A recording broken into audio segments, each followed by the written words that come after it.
ਲਓ ਜੀ, ਟੈਂਪਰੇਚਰ ਅੱਜ ਜਿਹੜਾ ਜੇ ਨਾ ਇਹ ਹੈ ਤੇ 16 ਡਿਗਰੀ ਹੈ। ਉਂਝ 9 ਡਿਗਰੀ ਨਾਲ ਵੱਧ ਇਹ ਠੰਡ ਹੈਗੀ ਹੈ। ਇਸ ਵਾਸਤੇ ਕਿ ਹਵਾ ਚੱਲਦੀ ਥੋੜ੍ਹੀ ਥੋੜ੍ਹੀ, ਪਰ ਹੁਣ ਠੰਡ ਤੇ ਆਈ।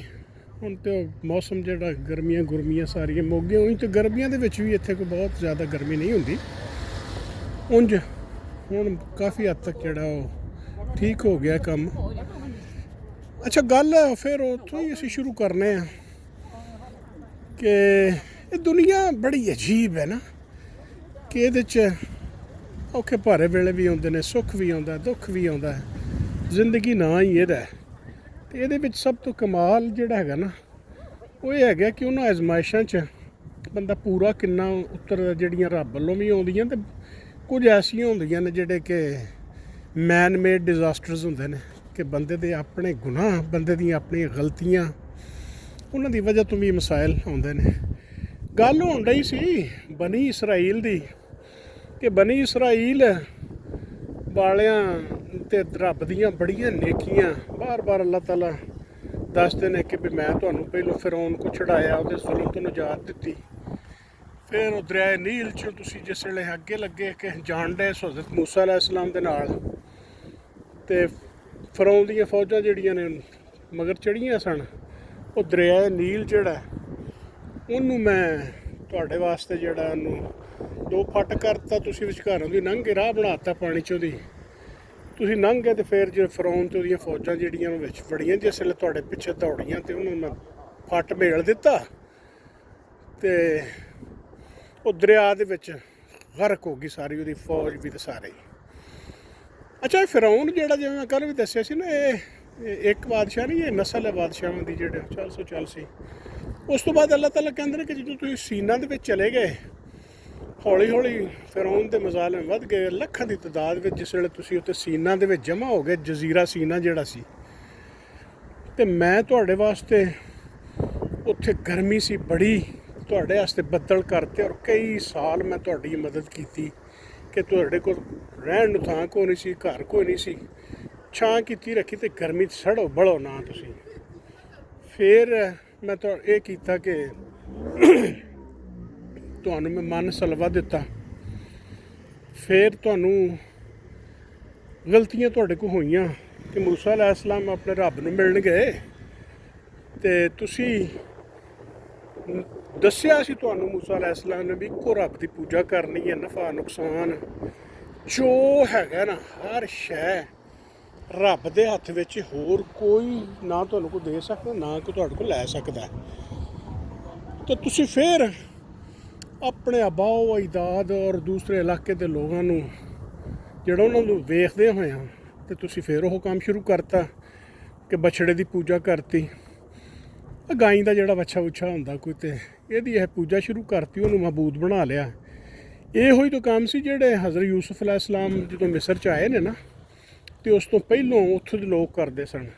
ਲੇਕਿਨ ਹੌਲੀ ਹੌਲੀ ਫਿਰ ਹਜ਼ਰਤ ਯੂਸੁਫ ਅਲੈਹਿ ਸਲਾਮ ਨੇ ਸਾਰਾ ਇਹਨਾਂ ਨੂੰ ਜਿਸ ਵੇਲੇ ਸਮਝਾਈ ਗੱਲ, ਅਤੇ ਉਹਨਾਂ ਨੇ ਅੱਲਾ 'ਤੇ ਈਮਾਨ ਲਿਆਂਦਾ, ਛੱਡਤਾ। ਲੇਕਿਨ ਇਹ ਬਨੀ ਇਸਰਾਈਲ ਨੇ ਬੜੀ ਕੁੱਟ ਖਾਧੀ, ਬੜੇ ਜ਼ੁਲਮ ਸਹੇ, ਬੜੀਆਂ ਹੀ ਚੀਕਾਂ ਮਾਰੀਆਂ, ਅਤੇ ਉਸ ਤੋਂ ਬਾਅਦ ਰੱਬ ਨੇ ਇਹਨਾਂ 'ਤੇ ਬੜਾ ਅਹਿਸਾਨ ਕੀਤਾ ਕਿ ਇਹਨਾਂ ਨੂੰ ਇਹ ਸਾਰੀਆਂ ਚੀਜ਼ਾਂ ਦੇ ਕੇ ਰੋਟੀ ਟੁੱਕਰ ਵੀ ਦਿੱਤਾ ਮਨ ਸਲਵਾ ਦੀ ਸੂਰਤ ਵਿੱਚ। ਅਤੇ ਅੱਲਾਹ ਤਾਲਾ ਨੇ ਇਹਨਾਂ ਦੀਆਂ ਫਿਰ ਕੁਛ ਨਾ ਇਹਨਾਂ ਨੂੰ ਕਿਹਾ ਕਿ ਕੁਝ ਟੈਸਟ ਰੱਖੇ ਇਹਨਾਂ ਦੇ। ਪਹਿਲੀ ਗੱਲ ਤਾਂ ਇਹਨਾਂ ਆਖਿਆ ਵੀ ਜਿਹੜੇ ਬਛੜੇ ਦੀ ਪੂਜਾ ਕਰਦੇ ਸੋ ਨਾ, ਉਹ ਬੰਦੇ ਜਿਹੜੇ ਨਾ, ਜਿਹੜੇ ਇਸ ਜ਼ੁਲਮ ਵਾਲੇ ਪਾਸੇ ਆਏ ਨੇ, ਉਹਨਾਂ ਨੂੰ ਆਪਣੇ ਹੱਥੀਂ ਮਾਰਦੇ ਉਹਨੇ, ਅਤੇ ਮੈਂ ਮਾਰ ਦੇਣਾ।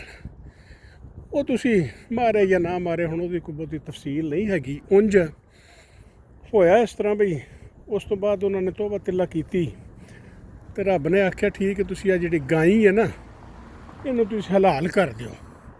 ਇਹਨੂੰ ਹਲਾਲ ਕਰਨ ਦਾ ਮਕਸਦ ਇਹ ਵੀ ਤੁਹਾਡਾ ਟੈਸਟ ਹੋਏਗਾ ਇਹਦਾ, ਇਸ ਵਾਸਤੇ ਕਿ ਬਛੜਾ ਜਿਹੜਾ, ਬਛੜੇ ਦੀ ਬੜੀ ਉਹ ਪੂਜਾ ਚੂँਕਿ ਕਰਦੇ ਹਨ, ਅਤੇ ਗਾਈਆਂ ਉਹਨਾਂ ਵਾਸਤੇ ਬਹੁਤ ਹੀ ਕਾਬਲ ਇਹਤਰਾਮ ਸਨ।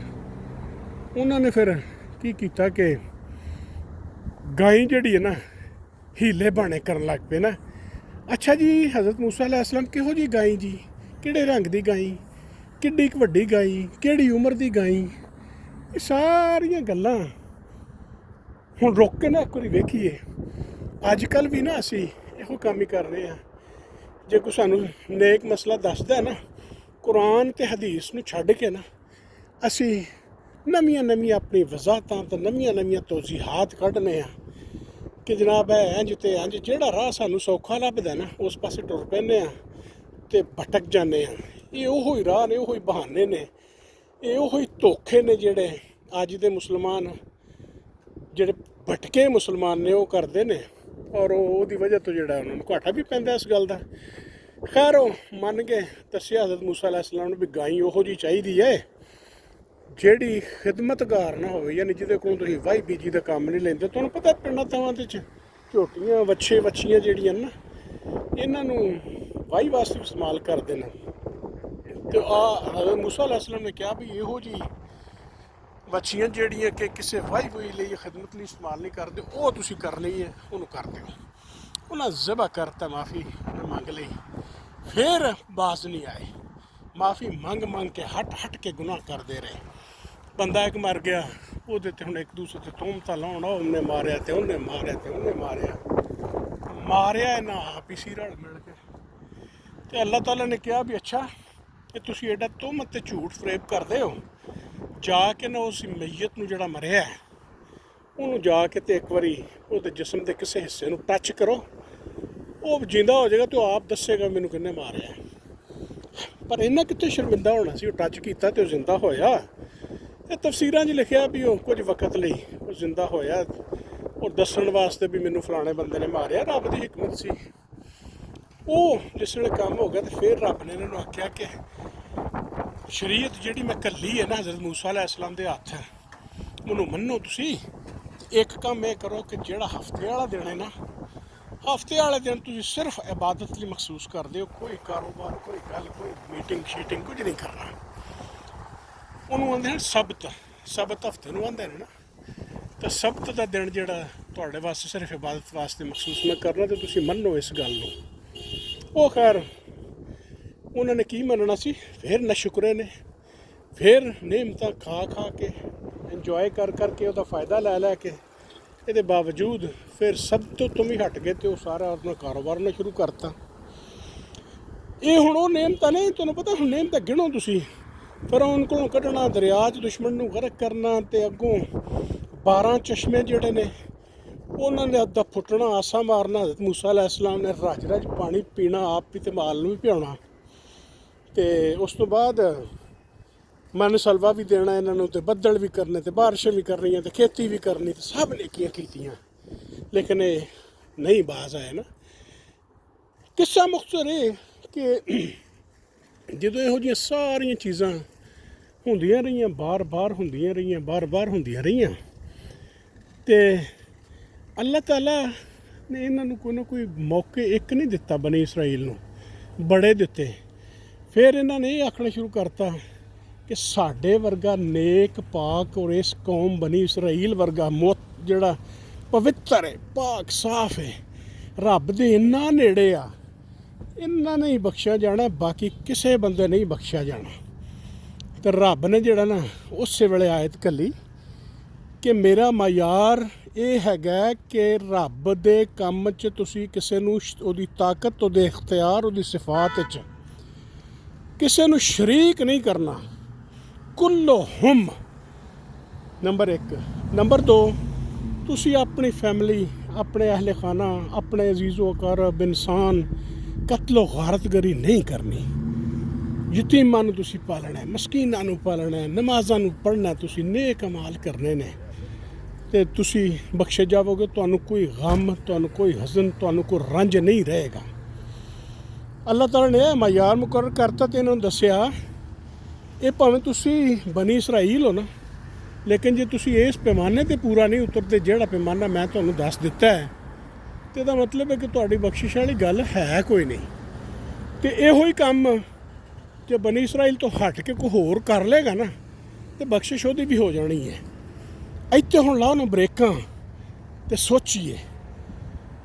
ਸੋਚਣਾ ਇਹ ਆ, ਅੱਜ ਵੀ ਫਿਰੌਨ ਮੌਜੂਦ ਹੈ, ਕਿਸੇ ਨਾ ਕਿਸੇ ਰੰਗ, ਕਿਸੇ ਨਾ ਕਿਸੇ ਰੂਪ 'ਚ ਉਹ ਕਿਰਦਾਰ ਮੌਜੂਦ ਹੈ। ਅੱਜ ਵੀ ਮਜ਼ਲੂਮ ਮੌਜੂਦ ਹੈ, ਅੱਜ ਵੀ ਜ਼ਾਲਮ ਮੌਜੂਦ ਹੈ, ਅੱਜ ਵੀ ਮੁਸਲਮਾਨ ਮੌਜੂਦ ਨੇ, ਬਨੀ ਇਸਰਾਈਲ ਵਾਲੇ ਵੀ ਮੌਜੂਦ ਨੇ, ਬਾਕੀ ਵੀ ਲੋਕ ਮੌਜੂਦ ਨੇ। ਚਲੋ ਮੈਂ ਮੁਸਲਮਾਨਾਂ ਦੀ ਗੱਲ ਕਰਨਾ। ਅਸੀਂ ਕਿੰਨੇ ਜਿਹੜੇ ਲੋਕ ਅੱਜ ਦੇ ਫਿਰੌਨ ਨੂੰ ਚੈਲੰਜ ਕਰਨੇ ਆ, ਕਿੰਨੇ ਸੋਚੀਏ। ਅਸੀਂ ਕਿੰਨੇ ਐਸੇ ਲੋਕ ਨੇ ਜਿਹੜੇ ਮਜ਼ਲੂਮ ਦੇ ਨਾਲ ਖਲੋਨੇ ਆ, ਸੱਚ ਦੀ ਗਵਾਹੀ ਦਿੰਦੇ ਆ। ਸੋਚਿਓ ਜੀ, ਸਾਨੂੰ ਕਿਆ ਫਿਰੌਨ ਨਾਲੋਂ ਵੱਡੇ ਜ਼ਾਲਮ ਅੱਜ ਵੀ ਨਹੀਂ ਕਈ ਜਗ੍ਹਾ ਤੇ ਟੱਕਰੇ ਪੂਰੀ ਦੁਨੀਆ ਦੇ ਵਿੱਚ, ਜਿਹੜੇ ਛੋਟੇ ਛੋਟੇ ਬੱਚਿਆਂ ਤੋਂ ਲੈ ਕੇ ਤੇ ਵੱਡੇ ਵੱਡੇ ਲੋਕਾਂ ਨੂੰ ਮਾਰੀ ਜਾਂਦੇ ਨੇ। ਕਿਆ ਅਸੀਂ ਇਹਨਾਂ ਦੇ ਨਾਲ ਖਲੋਨੇ ਆ? ਅਸੀਂ ਆਨੇ ਵੀ ਅਸੀਂ ਬਖਸ਼ੇ ਜਾਣਾ ਹੈ। ਤੇ ਆ ਜਿਹੜੇ ਸਾਡੇ ਮੁਸਲਮਾਨਾਂ ਤੋਂ ਇਲਾਵਾ ਨੇ ਨਾ, ਇਹ ਸਾਰੇ ਜਹੰਨਮੀ ਨੇ। ਇਹਨਾਂ ਨੇ ਕਿਉਂ ਜਹੰਨਮੀ ਹੋਣਾ? ਰੱਬ ਨੇ ਤੇ ਪੈਮਾਨੇ ਮੁਕਰਰ ਕਰਤੇ ਨੇ। ਰੱਬ ਦਾ ਇਖਤਿਆਰ ਤੁਸੀਂ ਖੋਹਦੇ ਹੋ। ਰੱਬ ਦਾ ਇਹ ਕਿ ਜਿਹੜਾ ਬੰਦਾ ਵੀ ਉਹਦੇ ਤੇ ਈਮਾਨ ਲੈ ਕੇ ਗਾਇਬ ਤੇ ਔਰ ਇਹ ਮੰਨ ਲਵੇ ਕਿ ਮੈਨੂੰ ਜਿਹੜਾ ਰੱਬ ਤੋਂ ਇਲਾਵਾ ਨਾ ਕੋਈ ਨਫਾ ਦੇ ਸਕਦਾ, ਨਾ ਕੋਈ ਨੁਕਸਾਨ ਦੇ ਸਕਦਾ, ਕੁੱਲੋ ਹਮ ਹਰ ਇਖਤਿਆਰ ਉਹਦੇ ਕੋਲ ਹੈ। ਤੇ ਨਾਲ ਜਿਹੜੇ ਬਾਕੀ ਦੇ ਕੰਮ ਨੇ, ਯਤੀਮਾਂ ਮਸਕੀਨਾਂ ਨੂੰ ਪਾਲਣਾ, ਸੱਚੀ ਗਵਾਹੀ ਦੇਣੀ, ਨਿਜ਼ਾਮ ਇਨਸਾਫ ਜਿਹੜਾ ਨੂੰ ਕਾਇਮ ਕਰਨਾ, ਅਗਰ ਇਹ ਸਾਰੀਆਂ ਚੀਜ਼ਾਂ ਆ ਜਾਣ ਤਾਂ ਉਹ ਕਿਉਂ ਨਹੀਂ ਬਖਸ਼ੇ ਜਾਣਗੇ? ਸਾਨੂੰ ਇਹਨਾਂ ਪੈਮਾਨਿਆਂ 'ਤੇ ਗੌਰ ਕਰਨਾ ਚਾਹੀਦਾ। ਸਾਡੇ ਕਿਸੇ ਵੀ ਇਦਾਰੇ 'ਚ, ਅਸਲ ਮੈਂ ਹੁਣ ਯੂਨੀਵਰਸਿਟੀ ਨੌਕਰੀ ਕਰਦਾ ਰਿਹਾ। ਯੂਨੀਵਰਸਿਟੀਆਂ ਦੇ ਵਿੱਚ ਵਾਈਸ ਚਾਂਸਲਰ ਮੌਜੂਦ ਨੇ, ਯੂਨੀਵਰਸਿਟੀਆਂ 'ਚ ਡੀਨ ਮੌਜੂਦ ਨੇ, ਐਡਮਿਨਿਸਟ੍ਰੇਟਰ ਮੌਜੂਦ ਨੇ।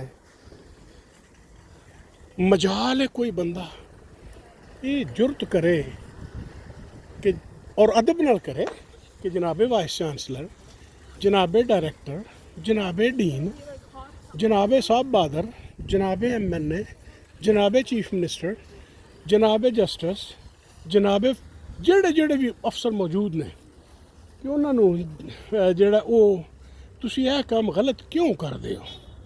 ਤੁਸੀਂ ਇਹ ਬੰਦਾ ਕਿਉਂ ਚੁੱਕਿਆ? ਇਹ ਬੰਦਾ ਤੁਸੀਂ ਕਿੱਥੇ ਲੈ ਗਏ ਹੋ? ਇਹਦਾ ਜੁਰਮ ਕੀ ਸੀ? ਇਹਦਾ ਕਸੂਰ ਕੀ ਸੀ? ਇਹ ਆ ਗਿਆ ਹੈ, ਤੁਸੀਂ ਤੋਬਾ ਕਰ ਲਓ ਜਿਵੇਂ ਬਨੀ ਇਸਰਾਈਲ ਤੋਬਾ ਕਰਦੇ ਸਨ। ਤੁਸੀਂ ਤੋਬਾ ਕਰ ਲਓ, ਆਪੇ ਰੱਬ ਕੋ ਮਾਫੀ ਮੰਗ ਲਓ ਕਿ ਅਸੀਂ ਇਹਦੀ ਤਵੱਜੋ ਦਿਲਾਈ ਹੈ। ਅਸੀਂ ਖੌਫ ਤੇ ਲਾਲਚ ਦੀ ਵਜ੍ਹਾ ਤੋਂ, ਸੱਚ ਦੇ ਨਾਲ ਖਲੋਣ ਤੋਂ ਆ ਰਹੀ ਹਾਂ, ਖਲੋ ਸਕਦੇ ਨਹੀਂ ਕਿ ਕੁੱਟ ਬੜੀ ਪੈਂਦੀ ਹੈ। ਤੇ ਕੁੱਟ ਤੇ ਉਦੋਂ ਵੀ ਪੈਂਦੀ ਸੀ ਜਦੋਂ ਹਜ਼ਰਤ ਬਿਲਾਲ ਹਬਸ਼ੀ ਜਿਹੜੇ ਨੇ ਉਹਨਾਂ ਨੂੰ ਮੱਕੇ ਤੇ ਮਦੀਨੇ ਦੀਆਂ ਗਲੀਆਂ 'ਚ ਰੋਲਿਆ ਜਾਂਦਾ ਸੀ। ਕੁੱਟ ਤੇ ਉਦੋਂ ਵੀ ਪੈਂਦੀ ਸੀ ਕਿ ਜਦੋਂ ਸਾਡੀਆਂ ਮੁਸਲਮਾਨ ਖਵਾਤੀਨ ਜਿਹੜੀਆਂ ਮਦੀਨੇ ਜਾਂ ਮੱਕੇ ਦੀ ਬਾਜ਼ਾਰਾਂ ਦੇ ਵਿੱਚ ਅਗਰ ਕੋਈ ਫਿਰਦੀਆਂ ਹਨ ਤੇ ਉਹਨਾਂ 'ਤੇ ਆਵਾਜ਼ਾਂ ਕੱਸੀਆਂ ਜਾਂਦੀਆਂ ਸਨ। ਇਹ ਕੁਰਬਾਨੀ ਕੋਈ ਦੀਨ ਦੀ ਜਿਹੜੀ ਹੈ ਸੱਚਾਈ ਦੇ ਨਾਲ ਖਲੋਣ ਦੀ ਕੁਰਬਾਨੀ, ਇਹ ਤੇ ਬਾਬੇ ਆਦਮ ਤੋਂ ਲੈ ਕੇ ਅੱਗੋਂ ਸ਼ੁਰੂ ਹੋ ਗਈ। ਬਾਬਾ ਜੀ ਦੇ ਮੁੰਡਾ ਹਬੀਲ ਸਨ ਤੇ ਕਾਬੀਲ ਸੀ, ਕਾਬੀਲ ਨੇ ਹਬੀਲ ਨੂੰ ਮਾਰਤਾ। ਗਵਾਹੀ ਕਿੱਥੇ ਗਈ? ਹਜ਼ਰਤ ਨੂਹ अलैहिस्सलाम ਨੇ 900 ਸਾਲ ਤਬਲੀਗ ਕੀਤੀ। ਰੱਬ ਇੱਕ ਜੇ ਰੱਬ ਦੀ ਮੰਨੋ, ਦੀਨ ਤੇ ਕੋਈ ਟੁਰਿਆ ਆਉਣ ਡਿਆ, ਇਹ ਤੇ ਅਸੀਂ ਵਿਗਾੜੇ ਨੇ ਵਿੱਚ। ਇਹ ਸਾਰੀਆਂ ਕਰ ਘੁਰ ਕੇ ਹਜ਼ਰਤ ਯੂਬ अलैहिस्सलाम ਕਿਹੜੀ ਅਜ਼ਮਾਇਸ਼ 'ਚੋਂ ਗੁਜ਼ਰੇ, हज़रत यूनुस अलैहिस्सलाम ਕਿਹੜੀ ਅਜ਼ਮਾਇਸ਼ 'ਚੋਂ ਨਹੀਂ ਗੁਜ਼ਰੇ। ਇਸੇ ਤਰ੍ਹਾਂ ਜਿੰਨੇ आप सल्लल्लाहु अलैहि वसल्लम महबूब खुदा ਕਿਹੜੀ ਅਜ਼ਮਾਇਸ਼ਾਂ 'ਚੋਂ ਨਹੀਂ ਗੁਜ਼ਰੇ, ਲੇਕਿਨ ਸੱਚ ਦਾ ਸਾਥ ਨਹੀਂ ਛੱਡਿਆ ਕਿ ਉਹਦੇ ਵਾਸਤੇ ਬੋਟੀ ਬੋਟੀ ਨੋਚੀ ਗਈ, ਉਹਦੇ ਤੇ ਸੰਗਬਾਰੀ ਕੀਤੀ ਗਈ, ਉਹਦੇ ਤੇ ਫਾਂਸੀਆਂ ਲੋਕ ਚੜ੍ਹ ਗਏ, ਤਾਰੀਖ ਦਾ ਹਿੱਸਾ ਬਣ ਗਏ, ਲੇਕਿਨ ਸੱਚ ਤੇ ਕੰਪਰੋਮਾਈਜ਼ ਨਹੀਂ ਕੀਤਾ। ਹੁਣ ਸੋਚੋ ਵੀ ਜਿਹੜੀ ਬਨੀ ਇਸਰਾਈਲ ਤੇ ਅਜ਼ਾਬ ਫਿਰ ਆਉਂਦੇ ਰਹੇ, ਬਸਤੀਆਂ ਦੀਆਂ ਬਸਤੀਆਂ ਤਬਾਹ ਹੁੰਦੀਆਂ ਰਹੀਆਂ, ਉਹਦੀ ਵੱਡੀ ਵਜ੍ਹਾ ਇੱਕ ਸੀ ਕਿ ਰੱਬ ਤੋਂ ਇਲਾਵਾ ਵੀ ਅਸੀਂ ਛੋਟੇ ਛੋਟੇ ਰੱਬਾਂ ਨੂੰ ਰੱਬ ਮੰਨ ਲਿਆ। ਕਿਆ ਹੁਣ ਅਸੀਂ ਮੁਸਲਮਾਨ ਜਿਹੜੇ ਕਲਮਾ ਪੜ੍ਹਨੇ ਆ, ਜਿਹੜੇ ਵੀ ਮੁਲਕ 'ਚ ਰਹਿੰਦੇ ਆ, ਅਸੀਂ ਛੋਟੇ ਛੋਟੇ ਰੱਬ ਬਣਾਏ ਨਹੀਂ ਕਿ ਜੇ ਇਹਦੇ ਨਾਲ ਮੈਂ ਵਿਗਾੜੀ, ਜੇ ਸੱਚੀ ਗੱਲ ਕੀਤੀ ਤੇ ਮੇਰਾ ਟੁੱਕਰ ਗਿਆ, ਮੇਰੀ ਰੋਜ਼ੀ ਗਈ, ਇਹਦੇ ਨਾਲ ਗਿਆ ਤੇ ਮੈਂ ਜੇਲ੍ਹ ਚਲਾ ਗਿਆ। ਔਰ ਦੂਸਰੀ ਗੱਲ, ਅਸੀਂ ਯਤੀਮਾਂ ਮਸਕੀਨਾਂ ਦਾ ਕਿੰਨਾ ਖਿਆਲ ਕਰਨੇ ਆ, ਅਸੀਂ ਉਹਨਾਂ ਨੂੰ ਧਿਆਨ ਕਿਵੇਂ ਰੱਖਣੇ, ਅਸੀਂ ਉਹਨਾਂ ਦਾ। ਅਸੀਂ ਕਦੀ ਇਸ ਗੱਲ ਵਾਸਤੇ ਸੋਚਿਆ ਕਿ ਸਾਡਾ ਮੁਆਸ਼ਰਾ ਯਤੀਮਾਂ ਦੇ ਹਿਸਾਬ ਨਾਲ ਬਿਹਤਰ ਹੈ ਜਾਂ ਕੋਈ ਬਾਹਰ ਜਿਹੜੇ ਨੂੰ ਮੁਆਸ਼ਰੇ ਬਿਹਤਰ ਨੇ, ਭਾਵੇਂ ਉਹ ਗੈਰ ਮੁਸਲਿਮ ਨੇ। ਤੇ ਇਹ ਗੱਲਾਂ ਜਿਹੜੀਆਂ ਨਾ ਇਹ ਸੋਚਣ ਵਾਲੀਆਂ ਨੇ, ਇਹਨਾਂ 'ਤੇ ਸੋਚਣਾ ਚਾਹੀਦਾ। ਤੇ ਮੇਰਾ ਖਿਆਲ ਹੈ ਕਿ ਤੁਸੀਂ ਸੋਚੋਗੇ ਔਰ ਇਹਦੇ ਨਾਲ ਤੁਹਾਨੂੰ ਵਕਤ ਦੇ ਨਾਲ ਇਹ ਜ਼ਰੂਰ ਅਹਿਸਾਸ ਹੋਏਗਾ ਕਿ ਸਾਡੇ ਵਿੱਚ ਬੜੀਆਂ ਚੀਜ਼ਾਂ ਰਿਵਿਊ ਕਰਨ ਦੀ ਜ਼ਰੂਰਤ ਹੈ ਕਿ ਅਸੀਂ ਸਿਰਫ ਮੁਸਲਮਾਨਾਂ ਦੇ ਘਰ ਜੰਮ ਪਏ ਹਾਂ। ਕਿਰਦਾਰ ਸਾਡੇ ਭਾਵੇਂ ਬਨੀ ਇਸਰਾਈਲ ਵਰਗੇ ਸਰਕਸ਼ਾਂ ਦੇ ਹੋਣ, ਸਾਡੀ ਬੱਚਤ ਹੋ ਜੇ, ਇਹ ਨਹੀਂ ਜੇ ਹੋਣਾ।